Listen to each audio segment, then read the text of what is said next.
नमस्कार साथियों। आज हम बात करने वाले हैं राजस्थान की माध्यमिक शिक्षा राजस्थान बीकानेर ने एक बहुत ही महत्वपूर्ण अपडेट दिया है और ये महत्वपूर्ण अपडेट किससे संबंधित है इस पर हम बात करेंगे। चाइल्ड केयर लीव से संबंधित है। ये बहुत ही महत्वपूर्ण इस अपडेट जो भी आदेश जारी किया गया है इसका हम विस्तृत रूप से हम देखने का प्रयास करेंगे कि क्या क्या अपडेट किया गया है, क्या क्या परिवर्तन किया गया है और इस कैसे कैसे हम चाइल्ड केयर लीव ले सकते हैं।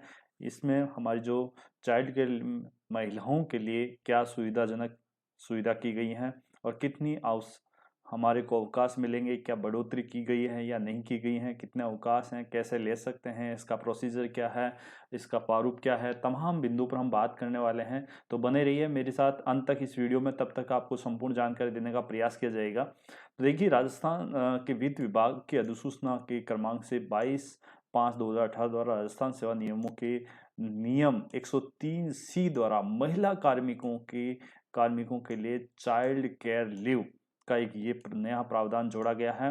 संदर्भित इस नियम में ये 10 में ये स्पष्ट किया गया है कि चाइल्ड केयर लीव महिला कार्मिकों की उसकी प्रथम 2 जीवित 18 वर्ष से कम आयु की संतानों के पालन पोषण और देखभाल की आवश्यकता और परीक्षा या बीमारी आदि के कारणों से अधिकतम कुल 730 दिन तक की स्वीकृति दी जा सकती है। बहुत ही महत्वपूर्ण बात है।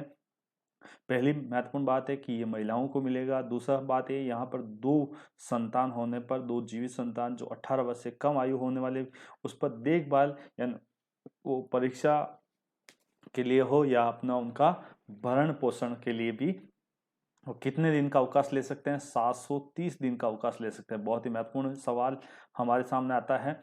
अब यह अवकाश का अधिकार के रूप में नहीं मांगा जा सकता। ये बहुत ही महत्वपूर्ण सवाल। कई लोग इसको अपना अधिकार मानते हैं, लेकिन ये अपने ध्यान रखना, ये अधिकार के रूप में इसको नहीं मांगा जा सकता है। ये सरकार की एक सुविधा है आप महिलाओं के लिए। अवकाश स्वीकृतकर्ता अधिकारी राज्य सरकार की दैनंदिन कार्यों को सुचारू रूप से संचालित करने और राज्य सरकार के लक्ष्यों की प्राप्ति हेतु आवश्यक समझे तो ही चाइल्ड केयर अवकाश स्वीकृत करने से मना भी कर सकता है।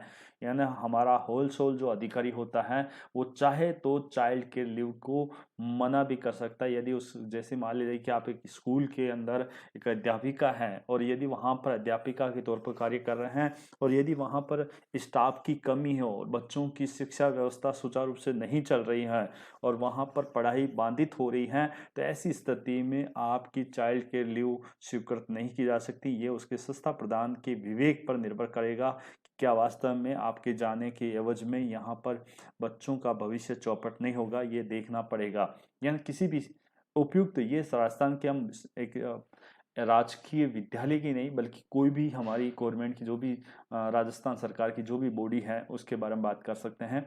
तो उक्त प्रावधान के अनुसार अवकाश स्वीकृत किए जाने और स्वीकृत हेतु उच्च अधिकारियों को आकर्षित करने से पूर्व कार्यालय अध्यक्ष इस हेतु आश्वस्त हो जाए कि उक्त अवकाश में स्वीकृति नियमानुसार स्वीकृत योग्य हैं या आवश्यक हैं। इससे राजकीय कार्य सुचारू रूप से संचालित करने और राज्य सरकार के लक्ष्यों को प्राप्त करने में व्यवधान उत्पन्न नहीं होगा। यानी हम यहाँ पर इस वीडियो में आपको तमाम सवालों के जवाब देने के लिए तैयार हैं। आपके हर सवाल का प्रत्युत्तर मिलेगा, लेकिन बने रहिए मेरे साथ अंतिम तौर पर, तब तक आप सारे सवाल आपके मिल जाएंगे आपको सवाल। ठीक है।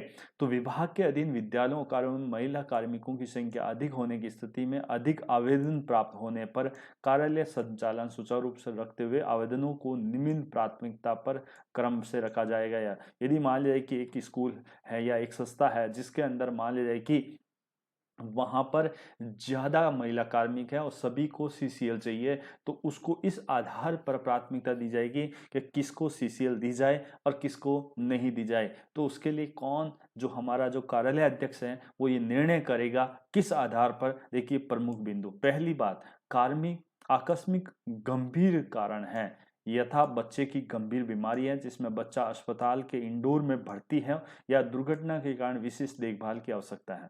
दूसरा कारण, दिव्यांग संतान की माताओं को गंभीर रोग से पीड़ित बच्चों की देखभाल की अनुमति, दूसरा क्रम ये दिया जाएगा।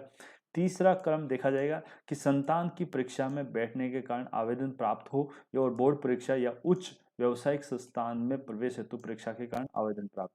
यानी पहली प्राथमिकता उस बच्चे को दी जाएगी, उस माँ को दी जाएगी जिसके पहला ये कंडीशन यदि इस दायरे में आता है, यदि उसमें नहीं आता, कोई बच्चा की दूसरी कंडीशन में दायरे में आता है तो उसको देखा जाएगा। इस प्रकार से क्रम रखा गया। उपरोक्त प्राथमिकता क्रम में आवेदन स्वीकृति के समय विधवा या प्रतीक्षा श्रेणी की महिला कार्मिकों को भी प्राथमिकता दी जाएगी। यानी मान लीजिए कि उनके विधवा प्रतीक्षा श्रेणी की जो महिलाएं हैं, कार्मिक हैं, उनको पहली प्राथमिकता दी जाएगी, बाकी महिलाओं के बजाय। कार्यालय और विद्यालय में कार्यरत कुल कार्मिकों की संख्या 20% से अधिक कार्मिकों की एक समय में ही चाइल्ड केयर लीव स्वीकृत नहीं की जा सकती है। यानी कहने का तात्पर्य है कि विद्यालय में कार्मिक कुल कार्मिकों की जो संख्या है उसमें 20% से अधिक कार्मिकों की एक समय में ही चाइल्ड केयर स्वीकृत नहीं की जा सकती। 20% से अधिक चाइल्ड केयर लीव स्वीकृत करने और स्वीकृति हेतु उच्च अधिकारियों को प्रकरण प्रसिद्ध करने हेतु पूर्व निम्न बातों का ध्यान रखना अति आवश्यक होता है कि आप विशेष रूप से तो प्राप्त आवेदन पत्रों को तिथिवार निर्धारण करें कि जैसे जैसे आवेदन आ रहे हैं उसको निर्धारण करें और एक रजिस्टर बनाएं और प्राप्ति के दिन रजिस्टर में उसकी प्रविष्टि करें और ऐसे रजिस्टर को संस्था में सभी अवलोकन की व्यवस्था की जाए। ऐसे रजिस्टर को संस्था के सभी के अवलोकन की व्यवस्था की जाए। संतान की परीक्षा तैयारी हेतु प्राप्त आवेदन पत्रों के साथ परीक्षा की तिथि प्रवेश संबंधी दस्तावेज की पुष्टि करनी अति आवश्यक है। यदि अवकाश हेतु आवेदित अवधि में यदि आवश्यक अवधि की सीमा तक अवकाश स्वीकृत किया जाए और एक कार्मिक को चाइल्ड केयर लीव स्वीकृत करने के पश्चात आगामी अवकाश स्वीकृत और अन्य महिला कार्मिकों के पूर्व में प्राप्त आवेदनों पर विचार करने के उपरांत ही प्राथमिकता दी जाएगी। तो ये तमाम बिंदु आपके सामने स्पष्ट हो रहे हैं कि किस किस प्रकार से हमारे छुट्टियां प्राप्त होगी। इसके बाद अवकाश पर प्रस्थान से पूर्व संबंधित महिला कार्मिक द्वारा आवश्यक निर्धारित दायित्व पूर्ण कर लिए हैं। ये पूर्ण रूप से उत्तर पुस्तिकाओं की जांच या आवंटित पाठ्यक्रम को पूर्ण करना ही आदि पुष्टि अवश्य में कर ली जाए। यानी जैसे मान लीजिए कि महिला कार्मिक यदि विद्यालय में पढ़ाती हैं तो उससे पूर्ण रूप से बच्चों का सिलेबस पूर्ण करवा दिया, बच्चों की कॉपियां चेक कर ली गई हैं, संपूर्ण कार्य कर दिया गया है, तभी उसको स्वीकृति प्रदान की जाएगी। सेवा में निरंतर अनुपस्थिति कार्मिकों के नियमानुसार कार्यगण पश्चात अनुपस्थित अवधि में निस्तारण उपरांत ही चाइल्ड केयर लीव आवेदन पर विचार किया जाए। अवकाश आवेदन स्वीकृत होने के उपरांत कार्यालय की आवश्यकता और कार्य में राज्य के लक्ष्यों में पूर्ति में बाधा उत्पन्न होने की परिस्थितियों में स्वीकृत आवेदन को स्वीकृतकर्ता प्राधिकारी निरस्त करें और अवधि को घटा सकेगा। उच्च अधिकारियों की स्वीकृति हेतु भेजे जाने वाले आवेदन पत्रों के साथ नियंत्रण अधिकारी को इस आशय की घोषणा करते हुए उक्त अवकाश की स्वीकृति से कार्यालय और विद्यालय कार्यों के सुचारू रूप से संपादन और विभागीय राज्य लक्ष्यों की पूर्ति हेतु इससे किसी भी प्रकार का व्यवधान पैदा नहीं होगा। अग्रसर अधिकारी को स्पष्ट अभिशंसा के साथ ही यह अग्रसित किया जाना होगा, तभी जाकर वो वहां पर हमारी सीसीएल स्वीकृत होगी।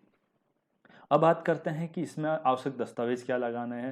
जैसे आपको आवेदन पत्र के साथ आवश्यक दस्तावेज राशन कार्ड की प्रति, जीवित संतानों के जन्म प्रमाण पत्रों की प्रति, संतान के दिव्यांग प्रमाण पत्र की प्रति, संतान की बीमारी से संबंधित दस्तावेज की प्रति, संतान की परीक्षा या परीक्षा तिथि या प्रवेश संबंधित आवश्यक देने होंगे।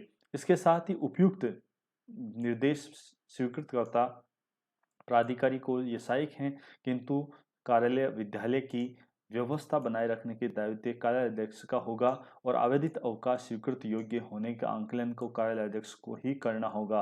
अतः अधीनस्थ समस्त अधिकारियों को निर्देशित किया जाता है कि वित्त विभाग की अधिसूचना के प्रदत्त निर्देशों को अक्षत पालना सुनिश्चित करें। ये हमारे देखिए यहाँ पर डायरेक्टर बीकानेर द्वारा ये आदेश जारी किया गया है, बहुत ही महत्वपूर्ण, और मुझे उम्मीद है कि आपके तमाम सवालों का उत्तर देने का प्रयास किया गया है।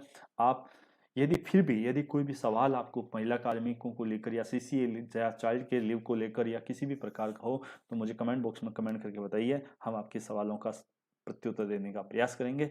इसी के साथ मिलते हैं अगले वीडियो में, तब तक के लिए घर पर रहिए, सुरक्षित रहिए और अपनों बच्चों को और बच्चों का साथ साथ अपने पढ़ाते रहिए।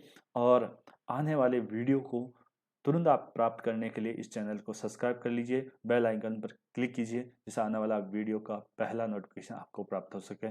जय हिंद, जय भारत।